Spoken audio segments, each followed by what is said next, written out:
The EOS 6D Mark II. Did Canon finally get it right? 3, 2, 1, 0.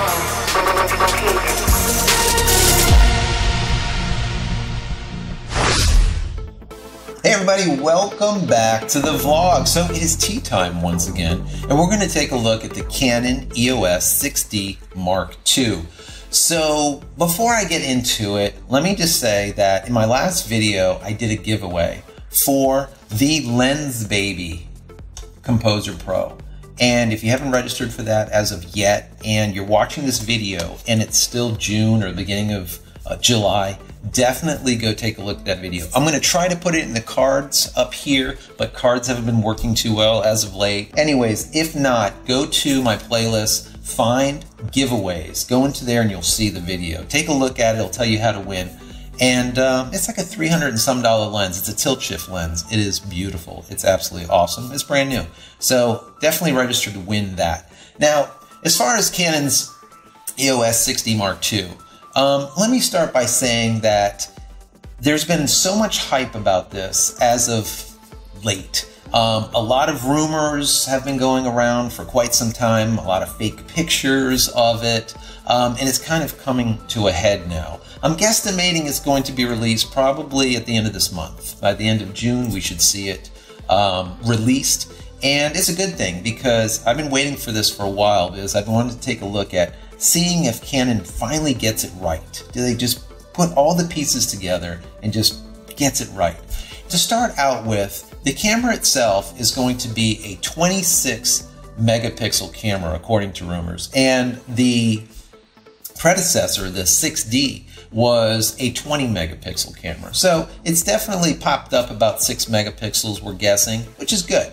Also, the new camera, the Mark II, is going to have dual pixel AF, whereas the old one only had the contrast and phase detection as far as autofocus. Now that's awesome. Dual pixel is, I would say, what Canon has been selling their product on for the last 4, 5, 6 years. It is just something that I wouldn't say they stumbled on because I'm sure they worked hard at it, but it's just something that works. And I still have not found, I don't care if it's Sony or whoever out there, Nikon, whatever, no one, I don't believe, has a better autofocus system than Canon when it comes to the dual pixel CMOS AF. So that's just my personal opinion. It really does well, and this camera has it in it. Now, as far as AF points, the original 6D had 11 AF points and one in the dead center, which was a cross type. Now that's just ridiculous, guys. You know, that is just horrible. Now, they fixed that here in the Canon 6D Mark II. What they have now is 45 points and they are cross type. Now that's a major, major difference. That is awesome. Very, very good. They've also increased their shooting speed so they can capture continuous shooting at 6.5 to 7 frames per second compared to 4 to 4.5 of the old model. Max ISO, once again, we're at like 40,000 or something like that compared to 25,000. Without having to extend it. We don't want to extend anything. If not, it turns into crap anyways, guys, right? So it also has your 5-axis image stabilization, which is awesome. The thing that I really kind of pops out to me is that they actually stuck an articulating back panel on it, and it is a touchscreen, unlike the 6D. Now that is a major improvement to me. The articulating back screens are fantastic. I don't care if you're vlogging and you're doing something like this, or you're trying to vlog like I'm using right now in 80D, and I can see myself over there, so I know that I'm in focus. Those articulating back screens are awesome, and it's a touch screen, so it's basically, let's call it 80D-esque. Okay, we'll get into that later. As far as the internals to it, it has Wi-Fi, GPS, and I believe they're going to include Bluetooth, which they didn't, I don't think, in the 6D. So that's always good. As far as the weight and size, it's going to be on par. They're going to be almost identical. The one thing that I found interesting here, and I don't understand what happened is let's take a look at these pictures. Here you can see the front end of the camera. Now, I believe these are leaked images, and they came, you can see the URL at the bottom here, so we want to give them credit for it. You can see down here in the lower right-hand corner, there's like a little cap, and that is normally where you'd see Mark II, Mark III, or Mark IV, or whatever. That little branding goes there. Now you can see that it's on the top here. Now, if I go and pull up another side view of this, you can see here that when this cap opens, it's the PC sync cable would go there. Now, guys, I don't know about you, but when I hold the camera like this is like where my pinky would be to wrap around the camera. I don't know what or why you would put that PC sync in that spot. I don't understand that. Now, I don't know. Maybe if I try this and I play around with it, I'd say, okay, yeah, maybe it should be there. But why you wouldn't stick it on the side here with your mic, your HDMI, your USB, and all the rest of this stuff, I don't know. There must be a reason behind it. But if you're trying to move your PC sync out of the way from the side of it, well, maybe you're making room for something else. I don't know what. But the one thing that you're not making room for, which I wish you were, was a second SD slot. Now, that's one of the things that a lot of us pros and even pro amateur folks have been looking for, is dual cards, right? And fast cards, right? Now, I don't believe this is going to be a quicker SD. I believe it's going to be a standard SD in it. It's not going to be a UHS 2 version. It's probably going to be a UHS 1 version. I haven't seen anything one way or another, but we'll see. The jury's still out. Anyways, moving into what you would use the faster SD for would be video. And maybe this is the reason why they, I'm going to guess, aren't going to put a UHS 2 version in it, is because there's no 4K, guys. There's no 4K. Say again, please. What? Houston, we have a problem. I don't know. What are they thinking? This is where Canon does this every time, okay? And it drives me literally to drink. I've been a Canon guy for 20 plus years, but I shoot everything. So I'm not a fanboy of anything. I'm just going to tell you my opinion. If you like it, you like it. If you don't, just take everything that I say with a grain of salt. But as a Canon guy, I see them do this all the time.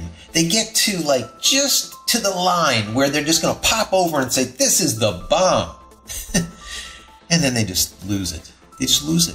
They just fall to pieces. I don't know. That's all they had to do was slip 4K in this, and this camera would have been just, I would say, near perfect. All right? So no 4K. They're doing 1080p. Now, they didn't indicate if they're doing 30 frames per second at 1080p or they're going to give us 60 frames per second or 120. Now, I personally believe that it's going to be a 60 frames per second 1080p model. I think that's what we're going to be able to get out of this camera. And the reason I say that is because the old version is 1080p at 30 frames. They have to bump that up a little, guys. If they don't, I'm just going to really lose it. But I'm going to hope that they did get 1080p at 60 frames per second in this. So who is this camera for, and what do I think the camera is all about? To me, I think this camera is, yes, the successor of the 6D, but I think it is more of an 80D big brother, all right? So if you look at all of the specs on an 80D, minus it being a crop sensor to a full frame, they're almost identical.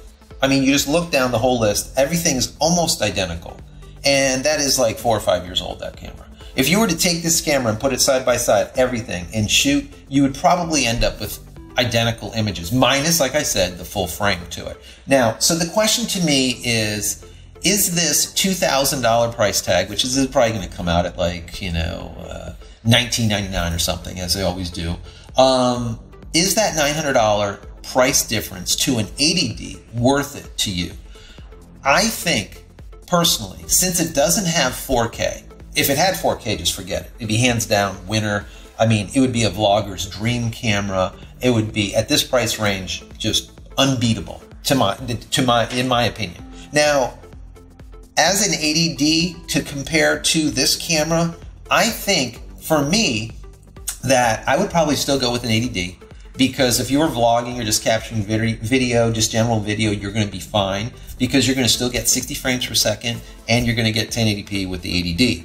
Whereas with this, what you do get, and people forget about this, is that since it is a full frame camera, when you capture video, all right, the backgrounds are just beautiful. You have that much shallower, is that a word? Shallower? Much more shallow depth of field, okay? So you really get a better image. If you take a look at a 1D Mark IV, for example, shooting at 4K, and you look at something shot with a 1.2 or an f1.4 with that camera, you look at it, you're like, God, there's just something about it. You don't know what it is, but it's just beautiful. So in my opinion, for the 900 bucks, if you, since it doesn't have 4K, if you want a little bit better bump up in your video and you like full frame, like me, I'm a full frame shooter, for 900 bucks, it is worth the difference. But if you're going to use it, for example, just for vlogging or for general photography, I think that that extra $900 is not worth it. You go and take that money and you buy an extra piece of glass, a good piece of glass for your 80D. Now, if you are a 6D owner, right, the predecessor of this, I would say by far, this is hands down a mile leap over that camera. So if you are a 6D owner, I would say that should go up on the open market on eBay and this camera brought in, because I believe that it's going to cost almost identical when it releases to when you bought the 6D at that $2,000 price range. So anyways, guys, that's my personal opinion on this camera. Do I think that it's awesome? Yes. Do I think it has a lot of great features? Yes. A lot of these features are already in an 80D that's 4 or 5 years old. But besides that, it is an awesome camera, but, always but, Canon, stop dropping the damn ball. You get there and then you stop. Just finish it, right? Take control, do what you need to do, and get it done. Stop dropping the ball when you're just about there. It's just stupid at this point. I mean, you've done it with the M3, the M5, the M6, right, on the mirrorless side. You do it with the 5D all the damn time, right? Never give us 4K, and when you finally do, it's 30 frames per second instead of 60. Get it together, people. Just get it together, and you'll just literally be able to just step right over Sony, because right now, Sony's just eating your lunch. So that's it, guys. That's my little bit of rant, and hope you like the content as always. If you do, don't forget to throw me a thumbs up. I would really appreciate it, and subscribe to the channel. That really helps me out a lot, and then you'll get all of my nonsense as it becomes available immediately. And as always, head over to my website, JCristina.com, where you can find a lot of photography tools that I've created for photographers just like you. So that's it, guys. I'm out of here for yet another vlog. We'll see you in the next one. Take care.